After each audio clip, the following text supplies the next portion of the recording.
cryptocurrency, blockchain, NFTs, and the metaverse. I'd like to explain these 4 new concepts, and I look forward to your questions afterward. So, cryptocurrency, what is it? It is encrypted, as in the term crypto, and that basically means it's encoded. It's hard to decode unless you have the particular kind of password to that information. But what is the currency side of it? Of course, currency is money, so it's digital money, cryptocurrency, but it's not just virtual or digital money in the traditional sense. I mean, all money in a way is virtual, right? It's not gold, and even gold is a store of value. The reason we value money is because other people choose to value it, and so we can exchange it for stuff. So what makes cryptocurrency different than, you know, having a credit card, which is also digital money in many ways, if you think about it? Well, it is a store of money that is mined, or with computer programs, algorithms are solved in order to create more of this resource, kind of like they call it mining, like you would go into a gold mine and dig away. Well, with cryptocurrencies, computers can mine them. That's one way they're generated. And because of the mathematical formulas behind them, we know there's a limited amount. So that's an important piece of it. Scarcity helps maintain the value of cryptocurrencies. Bitcoin is the largest cryptocurrency at the moment. It has an $870 billion market cap. What does that mean? That means if there were 870 Bitcoins out in the world, then each one of them would be worth $1 billion, 870 of the tokens times the value, right? That's how market cap works. So of course, they're not worth $1 billion each, and there's way more than 870 of them. But if you multiply those two numbers, you get $870 billion. That is a pretty large number for digital currency, something that was just invented about a decade ago. And so you've probably heard of Bitcoin. Maybe you've also heard of Ethereum, which isn't quite as big. It's 420 billion or so market cap, and it's a bit different than Bitcoin. Bitcoin is the money that we pass between people. We can store value in it, and we can believe that other people will believe that it's valuable, and so that's why we continue to exchange it. Ethereum also has that benefit of a believable store of value, but it's also programmable. What does that mean? We can write computer programs that use it to do other types of transactions besides just give and take the money. It essentially is a mechanism as if you could write on a dollar bill a contract, and when I give you that contract, you are bound to it, and you have to give me whatever we decided on in exchange. Ethereum works in that way. It allows people to create contracts that say, okay, Robbie is going to give me $1 billion worth of Ethereum, and in exchange, I'm going to give him an island, if you have an island to give me. But it has to be an island that lives on the blockchain. So what do I mean by that? Well, cryptocurrency is built on this technology of the blockchain, which you may have heard of as well. This is the foundation for not just cryptocurrencies, but all crypto assets. And we'll talk about some other crypto assets shortly. But what is a blockchain? These pictures that I've chosen here for you kind of illustrate that it's a network of things that are linked together. The one in the top right there, you see the Bitcoin symbols. They're connected to people and computers. They're encrypted. So we've got the lock symbol there. But what's not really conveyed in that message, I mean, that network is the same way the internet works. But what's not conveyed there, and is really important, is that the blockchain is a public record. It's a decentralized ledger of information.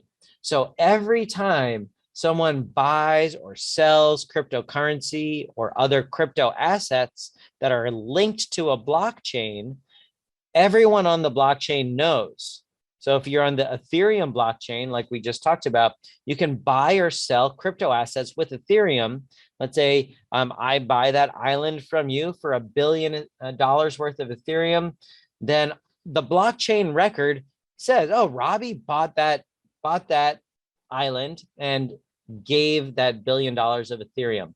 And everyone's computers who are connected to that Ethereum blockchain now have that record. It's a public record, like a ledger. And that makes it very difficult to hack or to trick, because in order to add a new entry to the system, it's somewhat democratic. You have to have a majority of the computers agreeing that this is a genuine transaction. So it's a security mechanism. It's built on cryptography, right? It's difficult to decode using traditional techniques of computing, but then it's got this new element to it, which takes advantage of the way that computers are highly interconnected, thanks to the internet, and allows this group of computers to essentially, I call it gossiping computers. They gossip with each other. They're constantly telling each other everyone's business on the blockchain. The word on the blockchain, I guess, is it travels fast. It's not the grapevine anymore. It's the blockchain. And that's great in many ways. It means that the transactions are transparent, and thus you can trust the information on the blockchains that you're using.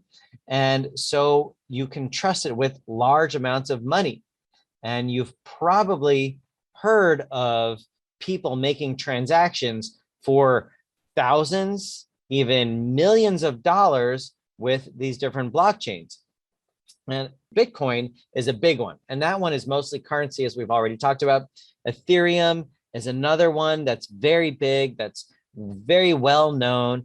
But there are hundreds, even thousands of other blockchains that people are promoting and trying to use. I mean, you can imagine that in the early days of the internet, do you remember these different, a swell of companies, right? It was a bubble of internet companies entered the market and tried to make their fortunes through that new technology. The same thing is happening right now for crypto asset technology built on blockchains. Some of them build on each other's blockchains. There are many different companies that are building off of the Ethereum blockchain to try to add value, to create a product, to sell things to consumers. But there are others. You might have heard of Dogecoin, which started off as a joke. It's a picture of a dog, a funny dog, and people bought it as a joke. But then Elon Musk said, oh, Dogecoin is going to the moon, which is crypto speak for going to increase in value. And the value of that cryptocurrency went up dramatically.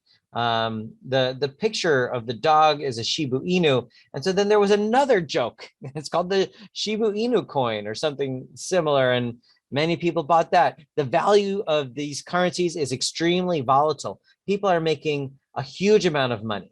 Also remember that these technologies got extremely popular during the pandemic. People were home, they were investing in stocks, they were looking for other ways to spend their money that they weren't spending for travel or some of the stimulus money that people were getting. They were investing it. You might have heard of the Robinhood scandal, or I guess stock buying situation where people were buying stocks for a company named GameStop, which was going out of business. And the stocks were extremely inexpensive. And the company was shuttering stores. It was closing up shops, literally. But through coordination that happened on the internet, people on Robinhood were able to buy this stock and increase its value. And they saw something go from 50 cents to $5 to $50 in a matter of months. And it made people extremely rich. And that same phenomenon of the common person suddenly being able to make thousands% profit on their investments transferred not just from the stock market, which is highly regulated, to this blockchain cryptocurrency world, which at least at first seemed less regulated.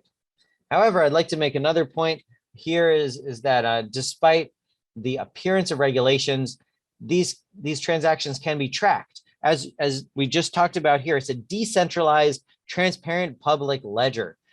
Despite the fact that your name isn't necessarily associated with that transaction, even though I said, Robbie buys the island, it's a code. It's a code. It's a 16-digit hashtag, just an account name.